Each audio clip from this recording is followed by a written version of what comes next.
தற்போதைய அண்மை செய்தி. மாதம்பட்டி ரங்கராஜ் மீது நடவடிக்கை எடுக்க பரிந்துரை செய்யப்பட்டிருக்கிறது. ஜாய் கிறிஸ்டலாவை ஏமாற்றி கர்ப்பமாக்கிய புகாரில் மாதம்பட்டி ரங்கராஜ் மீது நடவடிக்கை எடுக்க பரிந்துரை வழங்கப்பட்டிருக்கிறது. தற்பொழுது கிடைத்த அண்மை செய்தியாக நாம் பார்த்து கொண்டிருக்கிறோம். மாதம்பட்டி ரங்கராஜ் மீது சட்டப்படி நடவடிக்கை எடுக்க சென்னை காவல் ஆணையர் மற்றும் பெண்கள் மற்றும் குழந்தைகளுக்கு எதிரான குற்றத்தடுப்பு பிரிவு துணை ஆணையருக்கு மாநில மகளிர் ஆணையம் பரிந்துரை கடிதம் வழங்கியிருக்கிறது. தற்பொழுது கிடைத்த அண்மை செய்தியாக நாம் பார்த்து கொண்டிருக்கிறோம். கூடுதல் விவரங்களோடு எமது சிறப்பு செய்தியாளர் ராம்குமார் இணைப்பில் இருக்கிறார். விவரங்களை கேட்டு பெறலாம்.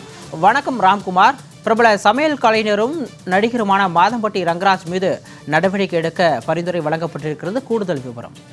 கண்டிப்பாக பிரபல சமையல் கலைஞரும் நடிகரும் சினிமா தயாரிப்பாளருமான மாதம்பட்டி ரங்கராஜும் ஆடை வடிவமைப்பாளரான கிறிஸ்டலா என்பவரை திருமணம் செய்து கொள்வதாக ஏமாற்றியதாக சென்னை காவல் ஆணையர் அலுவலகத்தில் கடந்த 4 மாதங்களுக்கு முன்பு புகார் அளித்திருந்தார்.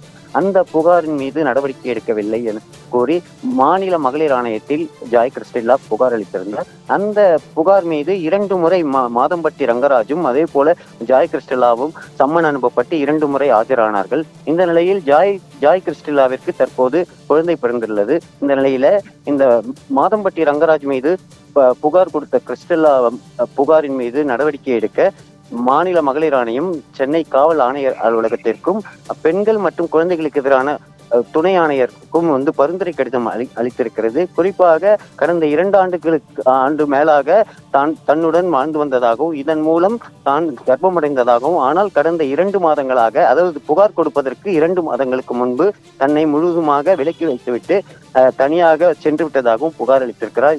அவர் 2 வருடம் தன்னுடன் வாழ்ந்த காரணத்தினால் கர்ப்பமடைந்து தற்போது குழந்தை பிறந்துள்ளதாகவும் அவர் மீது நடவடிக்கை எடுக்க வேண்டும், தனக்கும் தனது குழந்தைக்கும் வாழ்வாதாரம் ஏற்பட வேண்டும் என புகார் அளித்திருந்தார். அந்த புகாரின் பேரில் தற்போது மாநில மகளிர் ஆணையம் காவல் ஆணையர் அலுவலகத்திற்கும் அதே போல துணை ஆணையர் குழந்தைகள் மற்றும் பெண்களுக்கு எதிரான குற்றப்பிரிவு துணை ஆணையர் இவர் மீது சட்டப்பூர்வமான நடவடிக்கை எடுக்க பரிந்துரை கடிதம் அனுப்பியிருக்கிறது. சிகாமணி, விவரங்களுக்கு நன்றி ராம்குமார்.